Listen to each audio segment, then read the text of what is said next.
Hello YouTube. Carpathian mountains are the oldest mountains on earth and are considered to be traditional habitat of strange animals in Ukraine. And I'm talking about cryptids. Covered with legends, from time immemorial, they were also considered nests of evil spirits. Do understand, some Ukrainian cryptids are of more sinister, macabre variety than those in the West, Asia, except for Japan. That country has its own macabre cryptids and mythology. The reasons for this are outside the scope of this video, but remember, I warned you. Let's introduce you to the setting, the background. The large-scale, primeval and old-growth forests of the Ukrainian Carpathians are unique in Europe. These mountainous landscapes are of outstanding, incredible beauty. They represent functioning natural ecosystems that are inhabited by incredible wildlife and offer irrepressible services to us humans. They provide fresh water, clean air, and many other ecosystem services.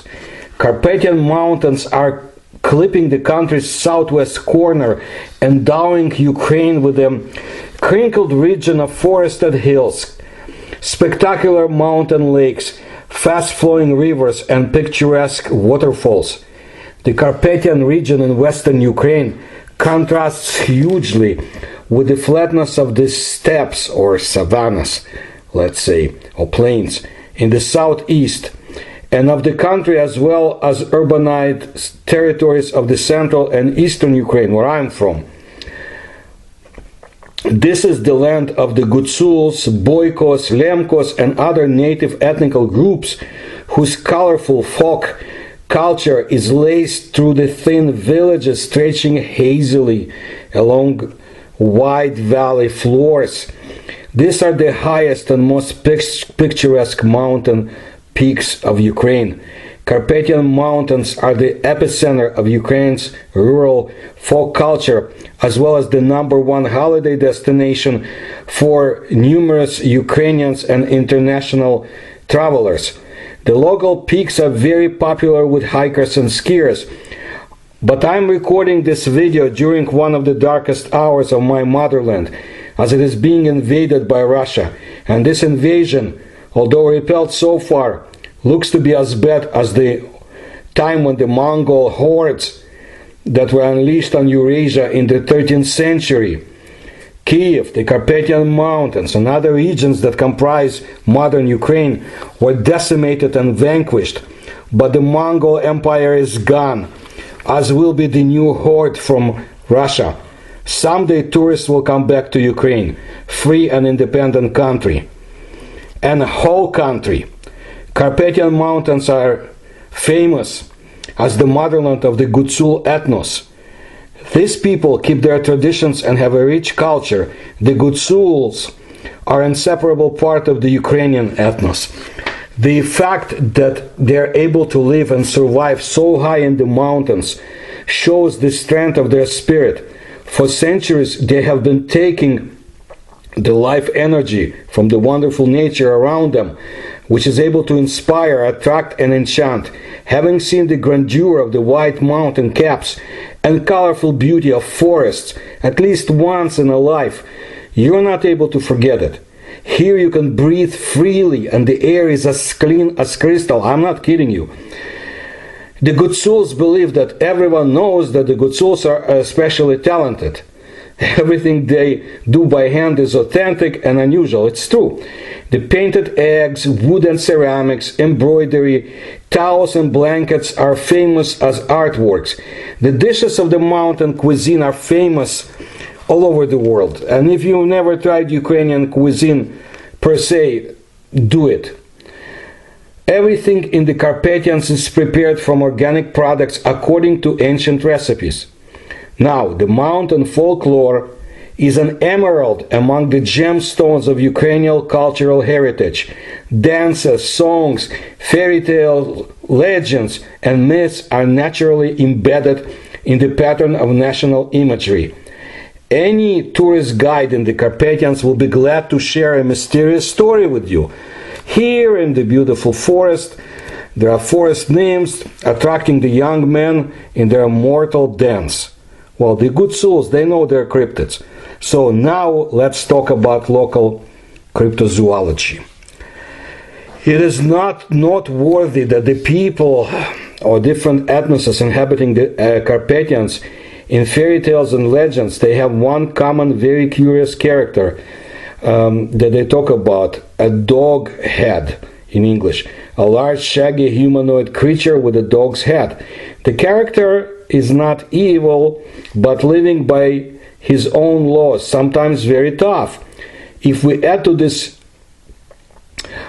possession of supernatural abilities, in particular to reincarnation, it is better for a person not to face such a thing out there in the woods, high in the mountains. In the villages, there are many tales and legends associated with the dog head. Besides them, there are real witnesses who claim to have seen that creature, or at least a footprint similar to a human or a bear. There are dozens and hundreds of such witnesses from Volhynia, Yaremcha. The doghead, as well as other varieties of humanoid creatures, is an integral attribute of folklore, legends and beliefs of the Carpathians. The classic of Ukrainian literature, Mikhail Kozyubinsky, he lived between the 19th and the 20th century. He passed away in 1913. Well, at one time, he resided in the Gutsul region, because he loved exotic places. Well, in 1911, he wrote the novel Shadows of Forgotten Ancestors, dedicating it to the Carpathian hinterland. At first glance, the story looks like a Gutsul fairy tale about the tragic love story of Ivan and Marichka. At the same time, according to critics, realism and deep philosophical overtones are painted in bright romantic colors. Well, what's interesting to us is that the writer repeatedly refers to the topic of local beliefs, folklore. Kozyubinsky described a very interesting creature living in the legends and myths of the Gutsuls. At the same time, he referred to the stories of contemporaries, specific eyewitnesses who met that humanoid, hairy creature. Or creatures. By all indications, the chugaister is a hominoid occupying a niche somewhere between humans and the rest of the animal world. Let's call him the Ukrainian notorious Bigfoot, and the proof of such an extravagant assumption can serve as a vast geography. A humanoid overgrown with fur creature is known or even seen in the wilds of Amazon, in the northwest and northeast of the USA, in Canada, in China, Alaska, the Arctic regions, in the Urals, the Caucasus, Chukotka, and so forth. Finally, the chugaister and the doghead, besides them there are other characters too, well, they're clearly the same creature for some researchers. Their appearance in legends without a corresponding analog in nature is doubtful, and yet the chugaister and the doghead are not exactly the same creature. Let's start with the chugaister. The image of the chugaister, the forest man, is known only in the Ukrainian Carpathian mountains. It is unknown to other Slavs. In the Boykiv region, he is simply called grandfather, and in Transcarpathia, person of the night. Later, I will tell you about his exploits in the Boykiv region, where he is called Dido or Did.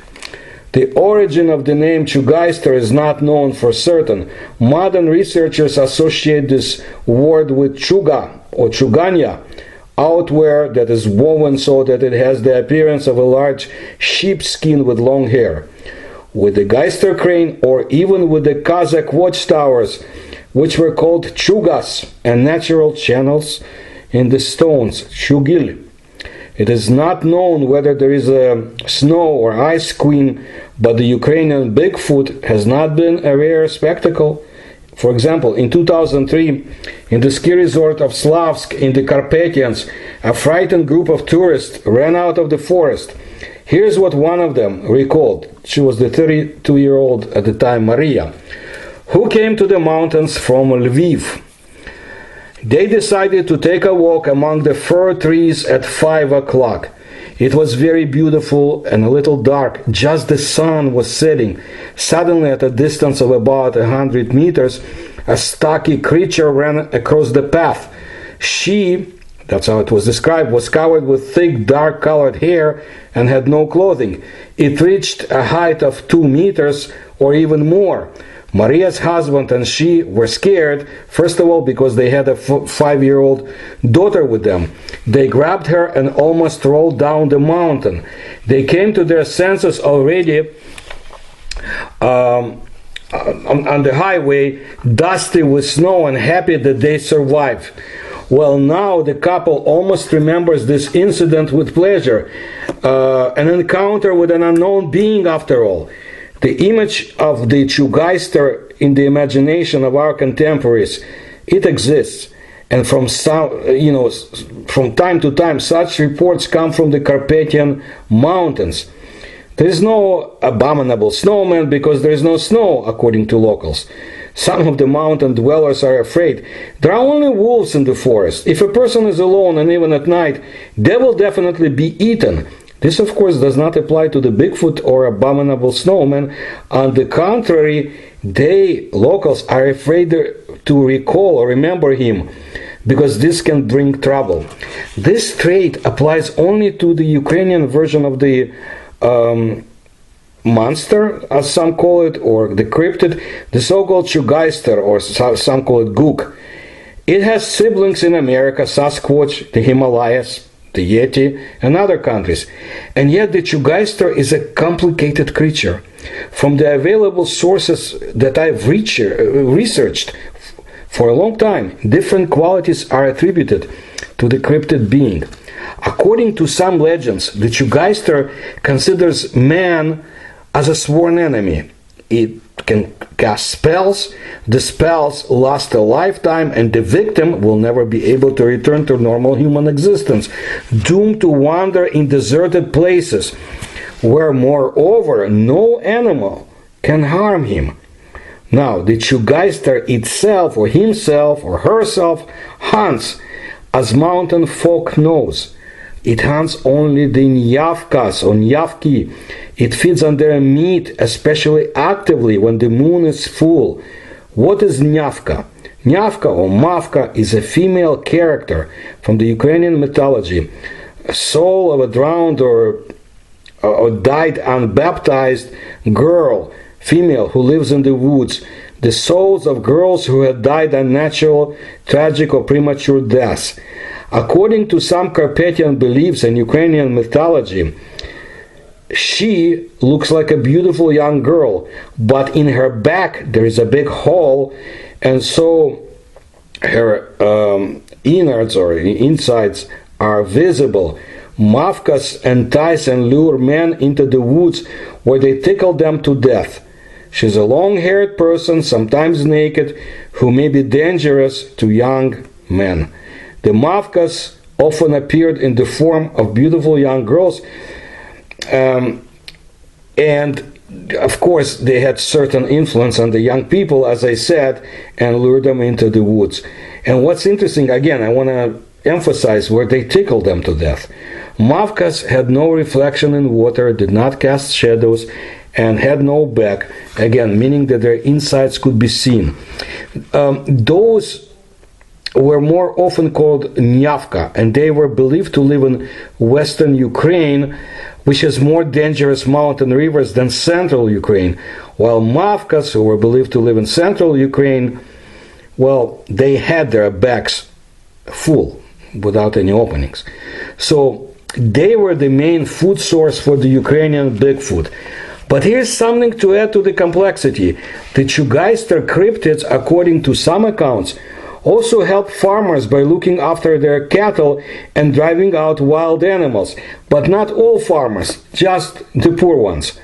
There's more. Occasionally, having accidentally met a human person, chugaister would invite him or her to dance. He would do the invitation in the human language, after which he lets the human go without any problems. Although a person is exhausted after active dancing with the Ukrainian Bigfoot, the chugaister, is usually considered a good creature. So you see different attributes to the creature from different sources. Reportedly, it is even given the ability to predict. Chugaister also has hypnotic power. When meeting him or her, a person cannot move. What if there are several subspecies of the Ukrainian abominable snowman, Bigfoot, we know as chugaister? That's an interesting hypothesis to entertain. As for the image of chugaister in the imagination of contemporaries, I'll talk about it later. Let me just add that the day after the adventure in the forest that I mentioned before in 2003, Maria's husband Artur returned to the place of the encounter with the strange creature. Not far from the path, he found a trail, a footpath probably made by the chugaister. Since it was snowing at night, even such uncertain evidence can be considered a valuable find. At least now, I've learned from my own experience that the world isn't limited to what everyone has seen. There are some things that make us stronger, said Artur, going on a night mountain tour. We hope he has not met any other cryptids since then. You know, there are almost no scientific publications about the shaggy forest Carpathian giant chugaister, except for 2 or 3 records of folklorists, which were published in various ethnographic collections, and in the book called Gutsul region by V. Shukhevich. From here, the chugaister migrated to the story of Mikhail Kotyubinsky. Like I said, Shadows of Forgotten Ancestors. And that book gained considerable popularity among Ukrainians.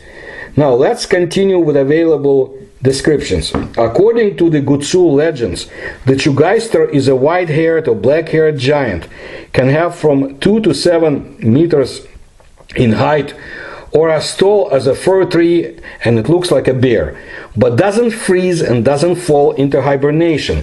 Is not afraid of the cold, has a long beard, blue eyes, sleeps curled up in a ball somewhere in the thickets or in the dry leaves or brushwood. As you can see, the image of chugaister quite coincides with the legendary myths about the abominable snowman, which is found in the high altitude and forest regions of the earth. Again, in the Himalayas, they call it Yeti. In the North Caucasus, the almasti. In Siberia, one of the names is the marked one. In India, rakshasi, and in Greece, the faun. And more in Eurasia, the Arctic, Russia too. So please, see the playlist about such creatures in my channel. Please share it with others interested in this subject. Let people worldwide exchange stories of the Bigfoots and Yeti so we can determine some patterns. In 1921, the existence of the shaggy giant was reported to the world by Charles Kenneth Howard Bury, a famous mountain explorer who led an expedition to Mount Everest. According to him, the size of the creature's foot seemed to be 37 centimeters in length and 16 centimeters in width.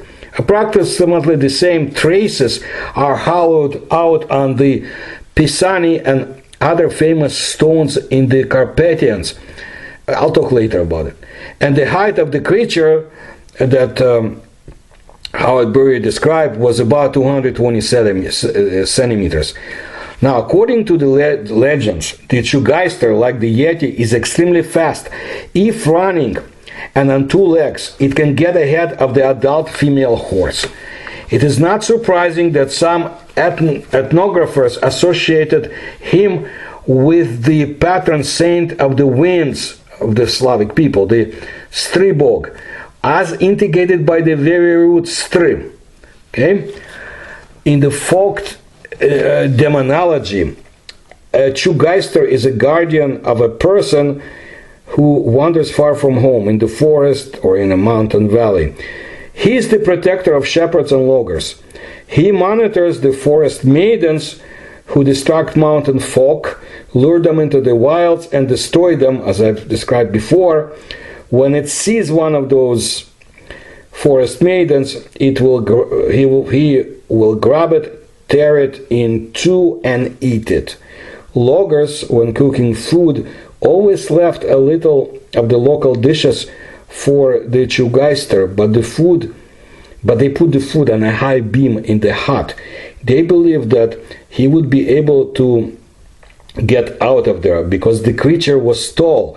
When in the evening they returned to the hut, to their home, they did not find food. They were happy. They could sleep in peace. The chugaister came, therefore there were no more mavkas in that place. The chugaister grazed his goats in the open areas in the valleys, together with the goats of the impoverished local people. As I mentioned, his power over the animals was so great that they would perform small tasks for him or her. Chugaister even sent a fox or a wolf to fetch water.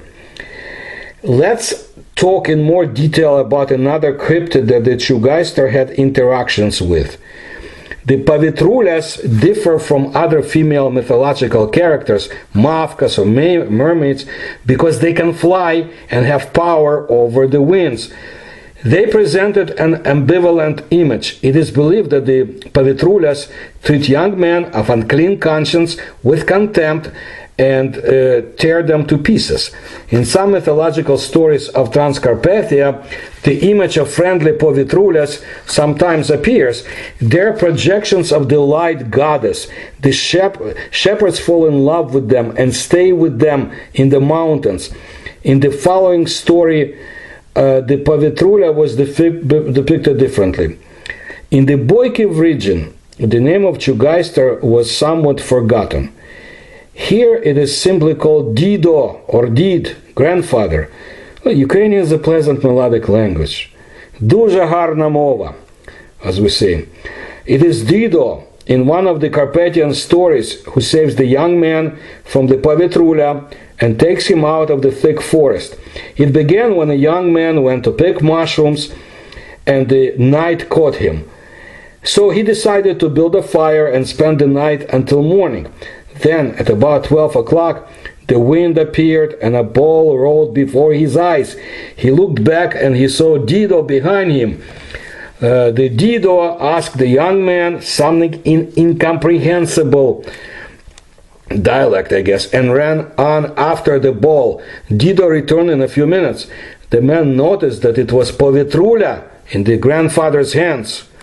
And the Dido, the grandfather, put it on a spit, baked it over the fire, ate it, and asked the young man for tobacco. The young man gave him some of the tutun, or tobacco, as we call it. Dido began to ask him what and how he got into that forest. So the Ukrainian Bigfoot said, "You're lucky that I saw you, otherwise you would not have lived to see the morning. If you only had been lured into the woods by the povitrula. Now get ready, I'll take you out on the road." The young man followed that Dido and found himself not far from home. Now, the town of Kazova is located in the Ternopil Oblast, which is in the western part of the Ukrainian lands. The area that Kazova is situated is part of a historical region called Galicia, which is divided between Ukraine and Poland.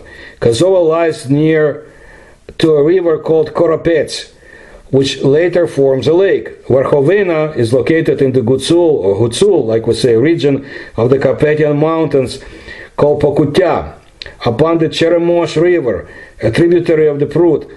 Verkhovina is currently an important tourist center in Ukraine. The town's name means highland place. From Kazova to Verkhovina, there are still legends about this forest man, tall and covered with thick hair. He seems to graze wild animals, likes to whistle through the forest, bask near the fire laid out by shepherds and woodcutters. He does not harm anyone, and on the contrary, he destroys all evil spirits. But there are other forest creatures in the mountains. Let's look at the Pyosaholov. Unlike the chugaister, the dog-headed man is an ogre who lures the reckless into traps and subsequently prepares food from them. So as you can see, that's a different description from the earlier dog head I gave you. Collectors of ethnographic material claim that there is even an unofficial document, that talks about the encounter of two brothers with a dog-headed man. The guys, although pretty scared, were not at a loss. They cut off the monster's dog head and the head itself and brought it to the village. So the account was noted, and the local authorities drew up a protocol. Now, let's look at the mysterious stones I told you. The Pisani stone got its name from petroglyphs, the oldest of which dates back to the time of Kievan Rus. According to some assumptions, in the past there was a pagan temple on the rocks. The remains of the temple are considered to be 9 round recesses, balls, which are cut into the stone. On the inner walls of the individual depressions, there are clear traces of hollowing out with some sharp object. The bottom of some of them has signs of burnt stone. Between and around the balls there are more than 30 symbolic drawings, petroglyphs. So what's the legend of the painted stone, the Pisani stone? For a very long time, the surrounding mountains were inhabited by the tribes of the Carpathians, who gave the name to the Carpathian Mountains. They were giant humans, like mythical titans, endowed with extraordinary power. So they rolled these stones here to perpetuate the memory of their stay in this area, buried their treasures, and covered them with stones. Since then, people have been coming here to worship the powerful spirit of their ancestors, who from Verkhovina spread all over the world and became the founders of famous families and tribes and royal dynasties. Well, I will tell you more about the Carpathian Mountains and Transcarpathia, but in later videos. But right now, let's look at what the classic of Ukrainian literature, Mikhailo Kotyubinsky, who repeatedly refers to the topic of local beliefs, folklore. Let's see what he told us about the cryptids. When Ivan was 7 years old, he already looked at the world differently. He knew a lot. He knew that evil spirits rule the world, that Arednik, evil spirit, rules everything, that the forests are full of foresters who graze their margin there, deer, hares, fawn, that a cheerful chugaister wanders there, who will immediately ask for a merry dance, that a vociferous tree lives in the forest, higher up, on the waterless wild tops of the mountains. The Nyavki breed their endless dances, and the Sheznik hides in the rocks. A special place in Kotyubinsky's story is occupied by the chugaister, a forester or forest person, who protects people, humans, from evil spirits. It is described in detail in the end of the work, literary work. A man came out of the forest. He was naked. Soft, dark hair covered his entire body, and the whole face with open, round, and kind eyes. He folded his furry hands on his huge stomach and approached Ivan. Then Ivan recognized him immediately. He was a cheerful chugaister, a kind forest person who protects people. One day, as Kotyubinsky narrates, he went out to Ivan's campfire. He sat down on a stump, shaking off dry leaves from it, and stretched out his legs to the campfire. Both were silent. The forest man warmed his hands by the fire, rubbed his round belly with them, and Ivan stubbornly thought about how to make him stay longer. But the chugaister himself helped. Winking at Ivan with a sly eye, he invited him to a competition dance. And why not? Ivan got up happily. Throwing firewood into the fire, looked at the post, straightened the shirts on himself, and got ready for the dance. And the chugaister had already put his hairy hands on his sides and was stirring and wobbling. Ivan stamped on the spot, stuck out his foot, shook his whole body, and swam in the light Gutsul dance, so to say. In front of him, chugaister was ridiculously dodging about. He squinted, smacking his lips, shaking his stomach, his legs, overgrown like bears, clumsily stamped in one place, bent and unbent. The dance warmed him up. But even when both felt tired, Ivan decided to continue and play the song he had overheard from Shenjik in the forest, and chugaister, enlivened by the splashes of the song, threw his heels higher again, closed his eyes with pleasure, as if he had forgotten about fatigue. Soon his fur stuck to his body as if he had just climbed out of the water. Saliva trickled down from his mouth, open with the pleasure of movement. He glistened all over with fire, and Ivan continued to give in to the heat with a cheerful game, as if in unconscious exhaustion and oblivion. Beat the trampled firmament of the clearing with his feet, from which they had already the postals had already flown off. The simple, that I'm referring to the simple leather shoe wear of the Slavic people. That's enough, I can't. The chugaister fell on the grass. Ivan fell down next to him. And then, having crushed the contented round body, the chugaister grunted, smoothed his hair on his chest, and began to say goodbye, and dived into the forest. Let's look at more cases. In 1997, in the Transcarpathian newspaper Orbit, the former editor of the newspaper Youth of Ukraine, Ilya Ilnitsky, published stories of the Gutsuls and loggers, hunters, tourists, geologists about encounters they had with strange creatures. And all this, they give rise to a natural question: does a Yeti or a Bigfoot live in the Carpathian mountains, in the backwoods of the highlands? Then a notebook of memoirs of the teacher of this school that in the area, Iva Guman, and ethnologist, by the way, and Ilya's foreign classmate, got into Ilnitsky's possession.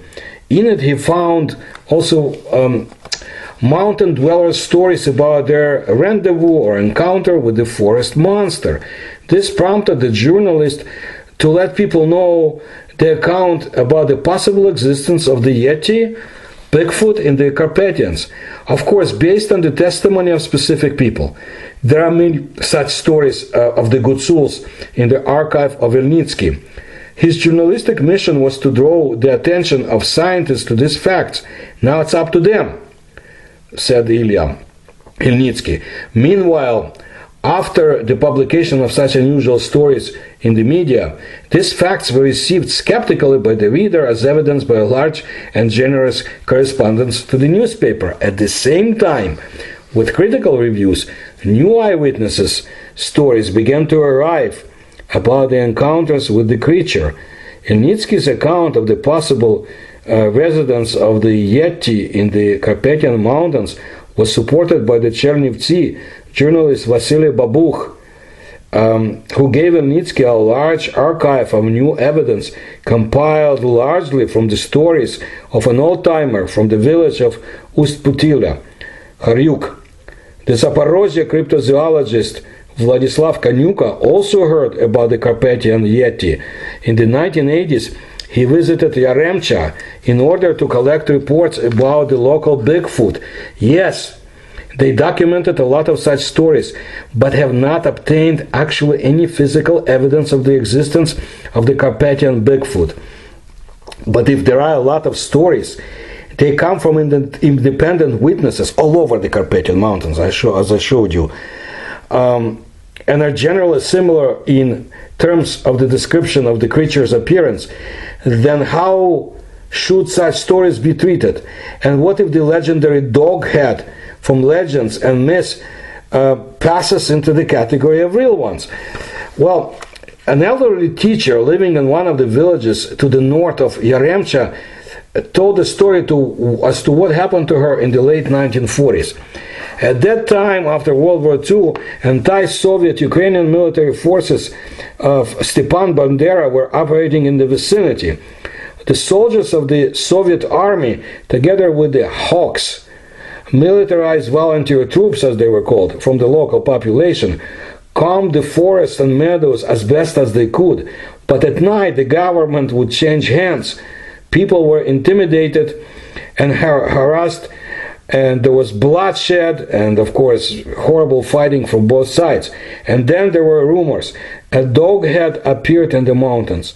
He strangled 2 sheepdogs and almost scared them to death with the sullen hoarse roar that he emitted.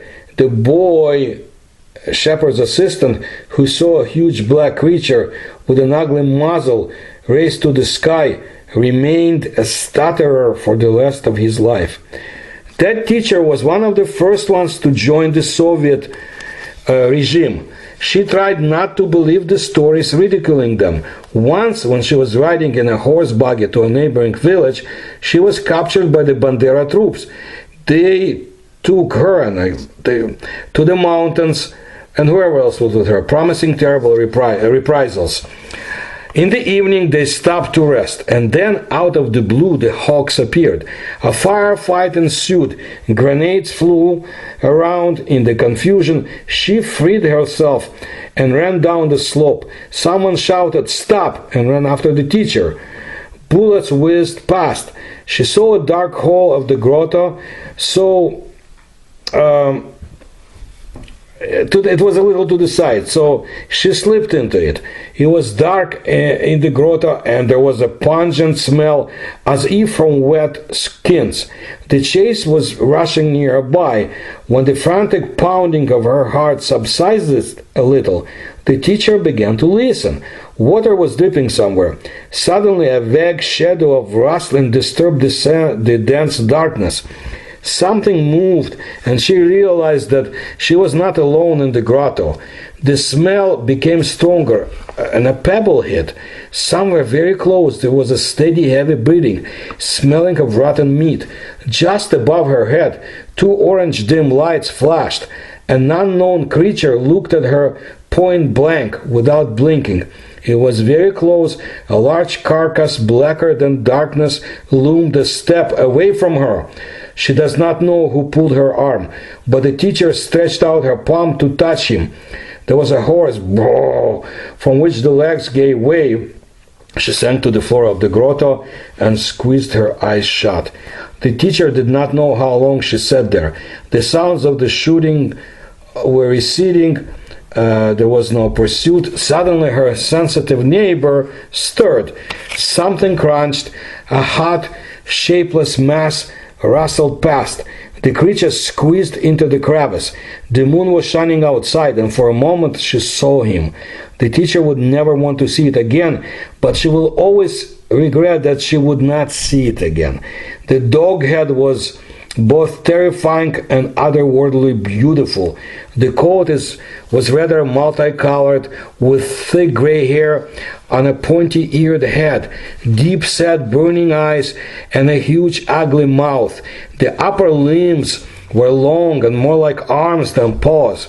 The spirit of countless centuries and legends came from the mighty creature, as if it came from the distant past. Only in the morning the teacher ventured outside and soon came across the armed Hawks team collecting the wounded and trophies. No one paid attention to the dead hawk with a twisted neck at the foot of the steep cliff. Conversations about the dog head gradually faded away because he did not reveal himself in any way after that. In 1968, Poltava, walking to the village on a moonlit starry night, one woman, initials of her name are NM, she saw a human shape heading towards her from the other end of the village. NM stopped as if wondering who was it coming, and raising her head, she met the red eyes of the strange creature. His whole body was hairy. There was less hair on the face. The color was grayish dirty. The woman compared dead hair to the wild moss.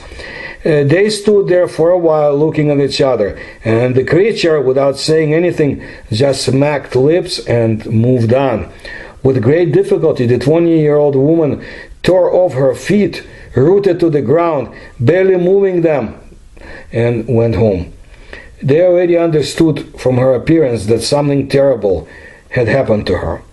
In the 1980s, the 10-year-old Matrona also became a participant, so to say, in an extraordinary story, this time in the Dnipropetrovsk region. Her parents went to the fair overnight, leaving her at home with her younger siblings. By the evening, the children did not agree on something among themselves, and she could not calm them down. And at that moment, there was a creaking in the hall, as if someone had stumbled down the stairs from the attic. Then the door opened, and an unusual creature appeared in front of the children, like an adult man, but something not like that. The face is ugly, but for some reason no one was afraid. Everyone just fell silent. He was naked, covered with hair. In his hand, he held a piece of dried meat that was hanging in the attic.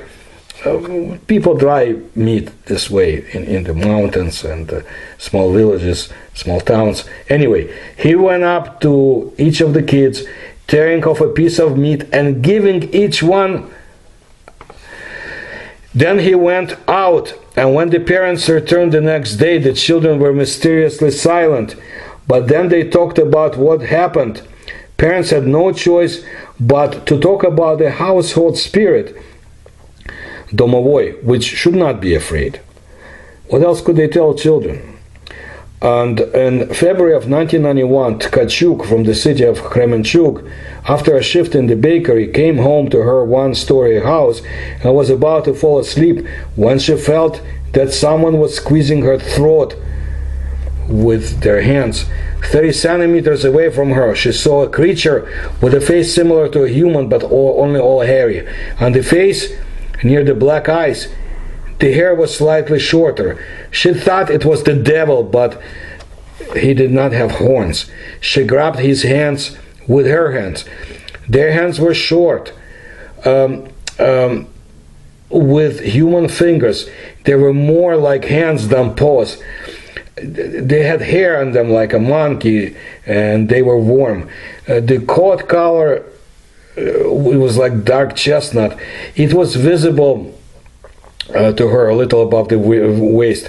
The size of the creature's shoulders corresponded to the size of a child of 5 to 6 years old. Tkachuk tried to tear his hands away from her throat, but the creature was stronger than the girl. She realized that it was a male being. She couldn't scream because her throat was still constricted. When Tkachuk realized that she would not be able to tear his hands off the throat, she just stopped resisting. The creature immediately released her and disappeared. After that, paralyzed by fear, the young woman could not scream. So are there Yetis or Bigfoot in Ukraine? If the answer is yes, then it's time to make serious adjustments to our meager knowledge of the animal world. And although physical evidence of the Bigfoots or Yetis' existence in the Carpathians will not be received soon, the Yeti themselves will excite our imagination and inquisitive minds for a long time. Serious scientists believe that mythical monsters are only a personification of the primitive fear of an unknown and a dangerous world. The proper Russian word for boogeyman is babai or babaika, and it was used in Ukraine too, at least in the eastern part of the country where I'm from. For if there are babai, it is in the thickets of the human subconscious. That's what our parents told us stories of in Ukraine decades ago, of the scary babai who's out there to punish the children who do not behave. Nevertheless, there are numerous images of humanoid shaggy creatures on art objects of ancient Greece, Rome, Etruria, and even the medieval Europe, some people say. There are even references to forest people in the Bible, as well as in literary monuments of India and Muslim East. The ancient writer and philosopher Plutarch described the case when the soldiers of the Roman general Sulla caught a satire in the forest.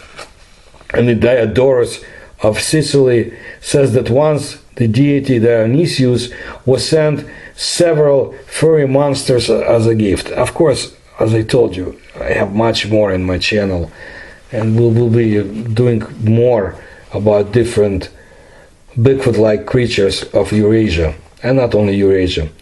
Of the actual documented evidence of human encounters with unknown creatures, the most striking to some researchers is the story of Zana, a wild woman who lived in a remote village in Abkhazia, and even had quite normal children with a male member of the Homo sapiens species. And I describe her story in my video.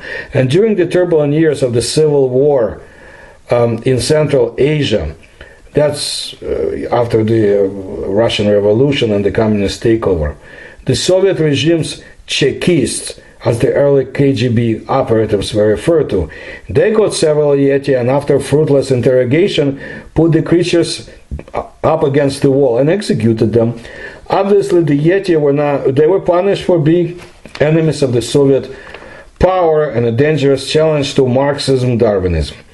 Another unfortunate babaika of the Yeti species was caught and shot by Soviet counterintelligence in 1941 in Dagestan, that's in the Caucasus Mountains, probably for the same reasons.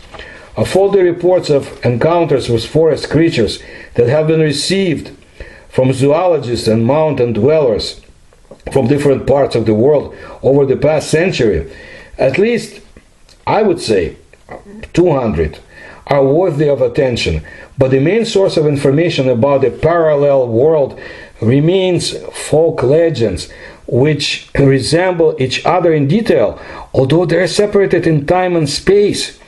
Therefore, the persistent expression "bye-bye will take away" is not just a scarecrow for misbehaving children. For example, the forest babai, or rather female babai, are very fond of visiting rural huts and putting their babies in human cradles.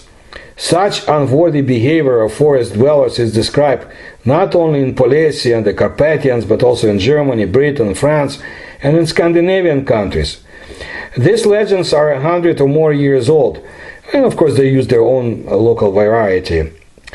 Because civilization has left no room for shaggy babai or other cryptids, not only in the linden or beech tree grove behind the Gutsul hut, but also in the subconscious.